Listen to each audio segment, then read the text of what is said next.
Hello friends, नमस्कार। जय जगन्नाथ। मु मनुआ आपण मानक स्वागत करुच्ची आजिर आउ एक नुआ दमदार भिडियो। तो दर्शक बंधु आज थंबनेल देखि आपण माने जानिथिबे कि पोस्ट ऑफिस रो आसीगला नुआ ब्याज दर बा सुध दर। तो आज आउ डेरी करबानी एई पोस्ट ऑफिस नुआ सुध दर कोन रहिछि ओ स्कीम रे केते टंका सुध मिलिबो तार संपूर्ण डिटेल्स मु आज आपण मानकू एई भिडियो रे कहिबी।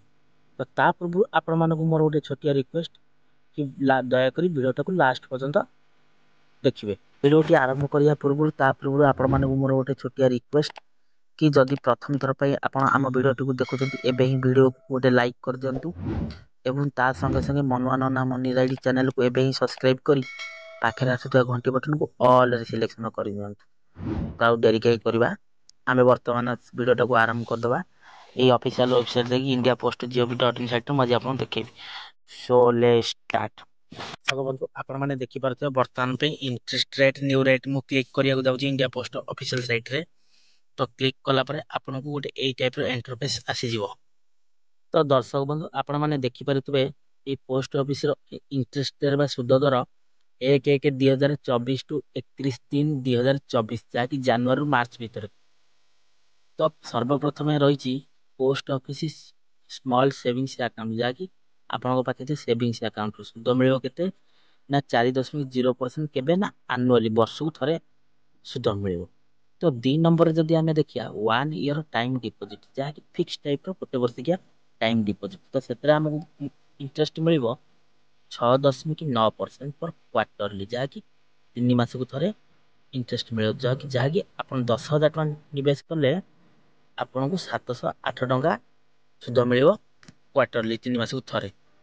तो 3 नंबर रे अछि 2 वर्ष टाइम डिपोजिट। तो 2 वर्ष जदि हम टाइम डिपोजिट रखे फिक्स टाइप रो तो हमको मिल 7.0% जहाँकि 7.0% सी पुणी कौन ना से क्वार्टरली 3 मास को थरे। तो से आम देखा कि से 10,000 टका इन्वेस्ट कले तो आमको केते मिल इंटरेस्ट ना 719 टंका मिल।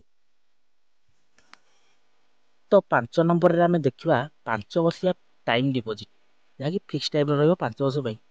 तो आपन को सुध मिलिबो केते ना वर्ष 7.5% क्वार्टरली सुध मिलिबो जहाँकि 3 मासिया।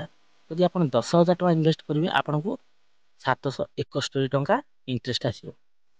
तो 6 नंबर रे आमे देखिबा कि 5 वर्षिया रेकरिंग डिपोजिट जहाँकि आपन अल्प अल्प करी मासको पैसा देबे 5 वर्षिया आसीबो 6.7% क्वार्टरली जहाँकि 3 मास को थरे लेखा आपन खाता चढ़।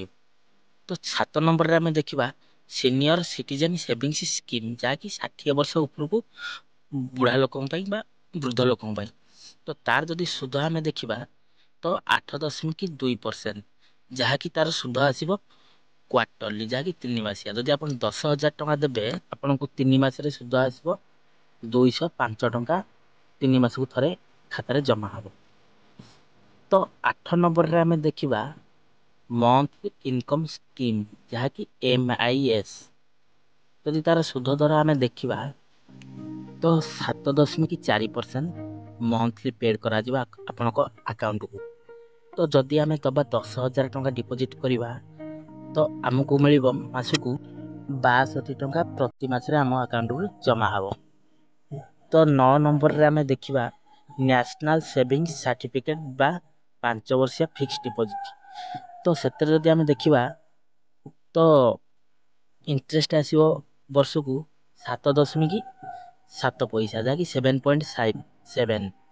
तो आनुअली वर्ष से हम 10,000 टका निवेश करिया तो 5 वर्ष आम पाया के ना 14,490 टंका जहाँकि 4,490 आम एक्सट्रा पाया 5 वर्ष भीतर। तो 10 नंबर जदि आम देखा पब्लिक प्रोविडेंट फंड स्कीम जहाँकि PPF सेंट्रल गवर्नमेंट स्कीम। तो यार इंटरेस्ट आसीबो एनुअली तो सुध आसीबो केते 7.1% हमको मिलिबो। तो 11 नंबर रे आमे देखिबा कि किसान विकास पात्र जहाँकि समस्त एटा नहीं पारे चाषी ठू दिन मजूरी समस्ते जहाँकि तार सुध आमे देखिया 7.5% एनुअली जहाँकि वर्ष। और यही किसान विकास पात्र रे आमे जेतिकी भी टंका रखिबा ସେଇଟା 115 ମାସରେ ଆମର ଡବଲ ହେଇଯିବ। ଆପଣ ଯେତେ ବି ରଖିପାରିବେ, ଲକ୍ଷେ ରଖନ୍ତୁ, 5 ଲକ୍ଷ ରଖନ୍ତୁ, 10 ଲକ୍ଷ ରଖନ୍ତୁ, ସେଇଟା 115 ମାସରେ ଆଉ ସେତିକି ହେଇଯିବ। ପରେ ଆମେ ଦେଖିବା କି ମହିଳା ସମ୍ମାନ ସେଭିଙ୍ଗ ସାର୍ଟିଫିକେଟ, ଯାହାକି କେବଳ ମହିଳା ମାନଙ୍କ ପାଇଁ। ତ ତାର ସୁଧ ବ୍ୟାଜ ଦର ଯଦି ଆମେ ଦେଖିବା 7.5% କ୍ୱାର୍ଟରଲି, ଯାହାକି 3 ମାସିଆ। ଏଥିରେ ଯଦି ଆମେ 10,000 ଟଙ୍କା ନିବେଶ କରିବା ତ ଦୁଇ ବର୍ଷ ଭିତରେ ଆମର କେତେ ଟଙ୍କା ହେଇଯିବ ନା 11,602 ଟଙ୍କା। ଏଇଟା କେବଳ ମହିଳା ମାନଙ୍କ ପାଇଁ। ଆଉ ୟାର ସୁଧ କ୍ୱାର୍ଟରଲି ମିଳିବ, ଯାହାକି 3 ମାସକୁ ଥରେ। ତ 13 ନମ୍ବରରେ ଆମେ ଦେଖିବା କି ସବୁଠାରୁ ଲେଟେଷ୍ଟ ସ୍କିମ୍ ସୁକନ୍ୟା ସମୃଦ୍ଧି ଆକାଉଣ୍ଟ। ଏହି ସୁକନ୍ୟା ସମୃଦ୍ଧି ଆକାଉଣ୍ଟର ଯଦି ଇଣ୍ଟରେଷ୍ଟ ଆମେ ଦେଖିବା ତ 8.2% ବର୍ଷକୁ ମିଳିବ ଆନୁଆଲି। ଏଇଟା କେବଳ ଝିଅ ମାନଙ୍କ ନାଁରେ ଆପଣ ଖୋଲିପାରିବେ, 1 ବର୍ଷ ଠାରୁ ଆରମ୍ଭ କରିକି 14 ବର୍ଷର ଝିଅ ହବା ପର୍ଯ୍ୟନ୍ତ, 11 ବର୍ଷର ଝିଅ ହବା ପର୍ଯ୍ୟନ୍ତ ଆପଣ ଖୋଲିପାରିବେ।